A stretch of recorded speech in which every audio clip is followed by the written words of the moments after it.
I loved in your opening when you said the importance of your reaction to something.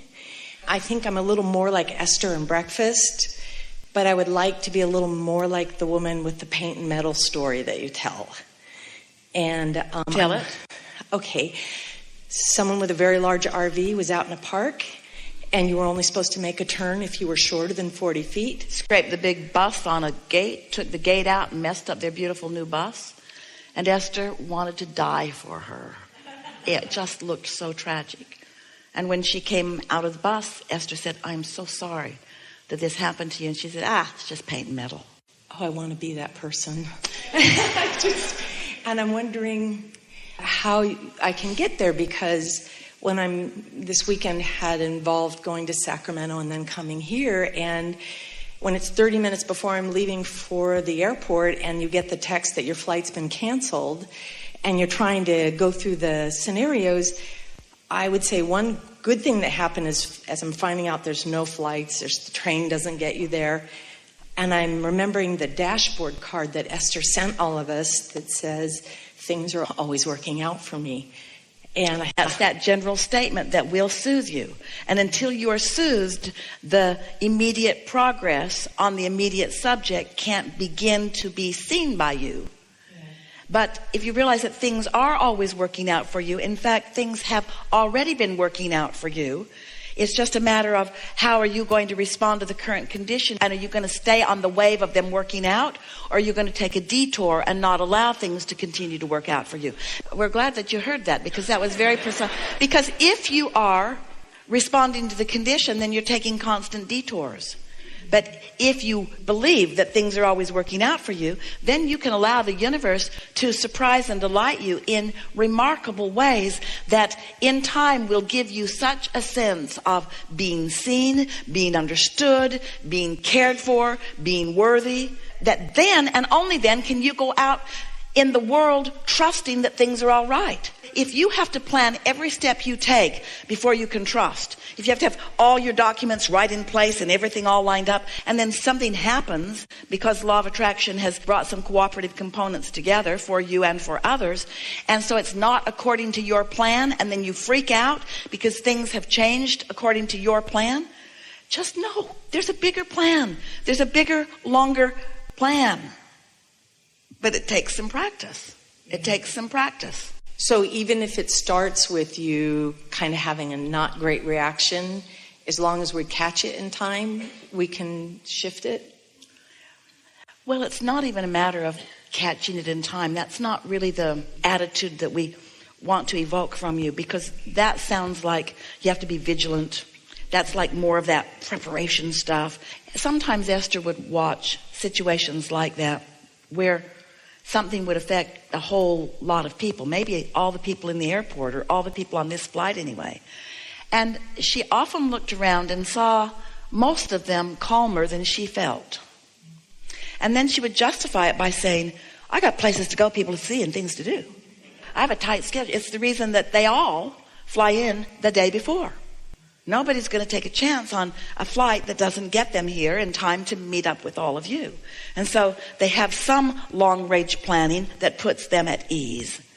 But it's more about just trusting that things do work out. And if you remind yourself that often enough, the evidence of that will show itself to you. Also, you're really interesting.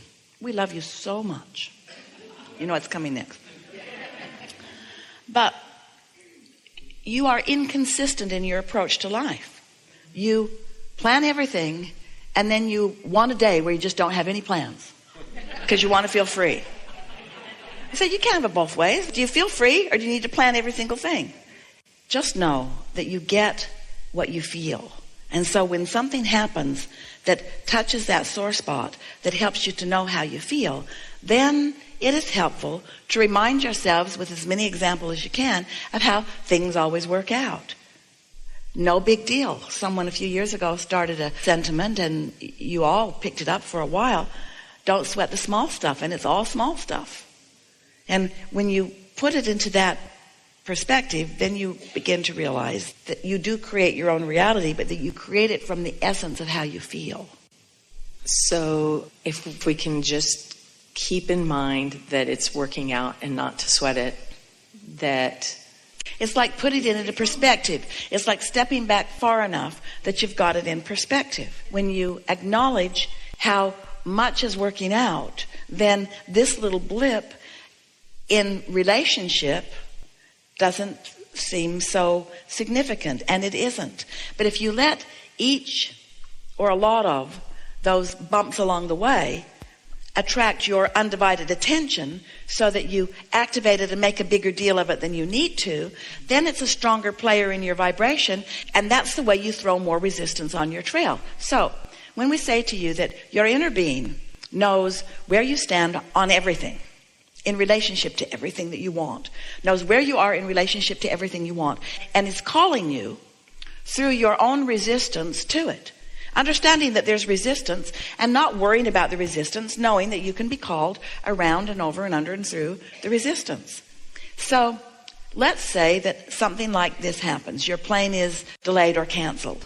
And because of where you stand in this belief system, you're trying to prove your value to an employer maybe, or you're already mad at this particular airline because they broke the wheel on your suitcase. That happened to Esther this weekend too. She said, now it's a sled and it's heavy. You have things that are active within you. So your flight is canceled. How you respond to this situation has everything to do with the next resistance that you throw on your trail. And so that's the only reason that you want to be as light as you can.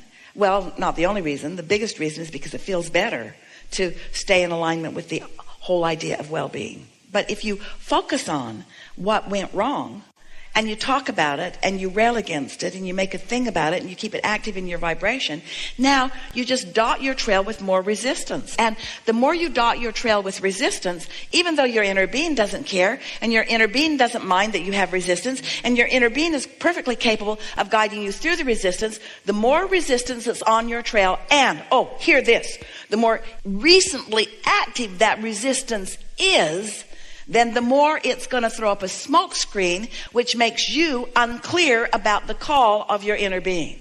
Oh, didn't you like that?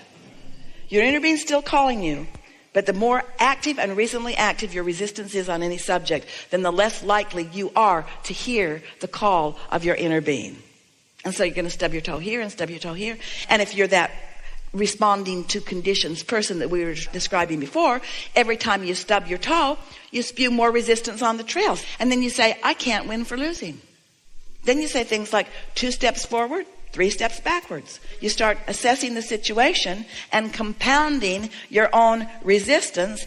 And meanwhile, your inner being, your blessed inner being, is not oblivious to your resistance, but not affected by it.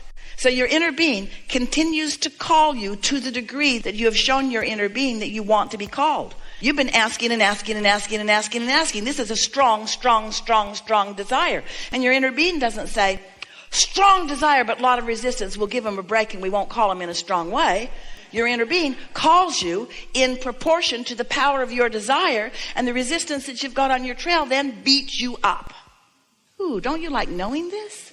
So, what do? Do you get rid of resistance? Well, sure, if you can. Or you could just understand that it's there and not make a big hairy deal out of it. You can stop making the way your life is unfolding moment by moment be the reason for your exaltation or not.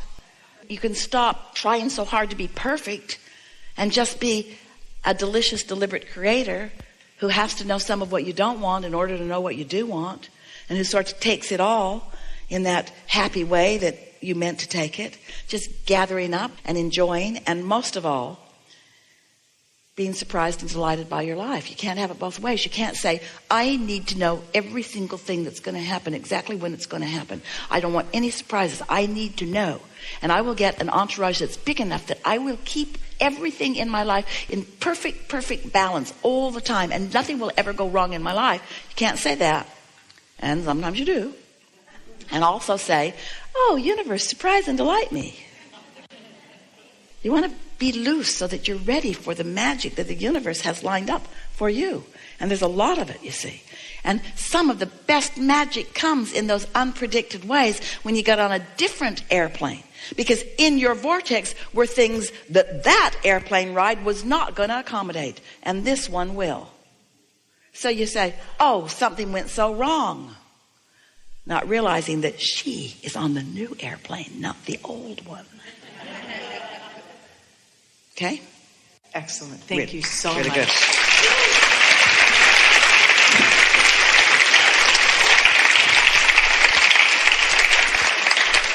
So we just want to recap, and then we'll take a segment of refreshment. So you get what you think about, yes? So it's obvious then that you want to be aware of what you're thinking about, yes? But if you try to be aware of what you're thinking about all the time, it will drive you crazy. So what you want to do is be aware of how you feel about what you're thinking about. So just pay attention to how you feel, and only turn your stronger awareness to it if it feels particularly wonderful, which means you want to goose it up even more, or if it feels particularly not wonderful, which means you want to distract yourself. So hands in the clay, deliberate creation. And we want to remind you of this one thing. You are creating your own reality whether you know that you are or not. And there are two ways of knowing how you're doing. One is by how you feel as it's going along, and the other is by what's manifesting. So if you wait until it's manifested before you notice it, then it is harder to change the vibration because you've got quite a bit of momentum. But if you get so you're aware of how you feel as you move along, then you can adjust your vibration easily. So then you have a life of greater ease as you move along. But either way it works. You can want something and not line up with it. So you really want it and you still don't line up with it. And you really want it so you still don't line up with it. Until you want it so much that it's going to come and drag you by the hair through all your resistance. And then you say, boy, did I pay the price for that, but it was worth it. And some of you like lives like that. We've noticed you do like the drama. Or you can desire it, not line up with it, but recognize it. So get more general about it and do something about cleaning up your vibration. You can keep your vibration in a clearer way as you go along. And then your life is just unfolding beautiful and with a few bumps every now and again. But you get to choose how your life unfolds because you do create your own reality. Did we mention that to you? You just won the lottery. Every day, all day. The universe knows where all the good stuff is. And it's calling you to it all the time. And you get in the receptive mode and you say, oh, more good stuff. Oh, more good stuff. And do you really want all the good stuff right now? Say no. Do you really want it all right now? Do you want to eat all the delicious food that you will ever eat for the rest of your life today? You don't, do you? You like it to just keep coming and keep coming and keep coming. Keep surprising you and delighting you and replenishing you and refueling you. Just keep it coming, keep it coming, keep it coming, keep it coming, keep it coming. You're a lot of trouble. Oh my God. Thank you for this work. Yeah. So I was wanting to ask if you could help me direct my focus on manifesting something that I think I've wanted for a very long time. We can, but we won't. Okay. It'll just take too long. Because you've been doing it for a long time. And if we start right now, you'll just continue the pattern that you've got going and they'll get bored. And then the tar and the feathers will be prepared in the back corner. But here's what we wanted to tell you. Okay. Everything that you're looking for, you've already heard. And your response to it has been noticeable to us. So you've got the tools. It's just a matter of applying them a little bit at a time. You're not far off track. It's a very slight adjustment for you to make. We know you'll make it. Get out.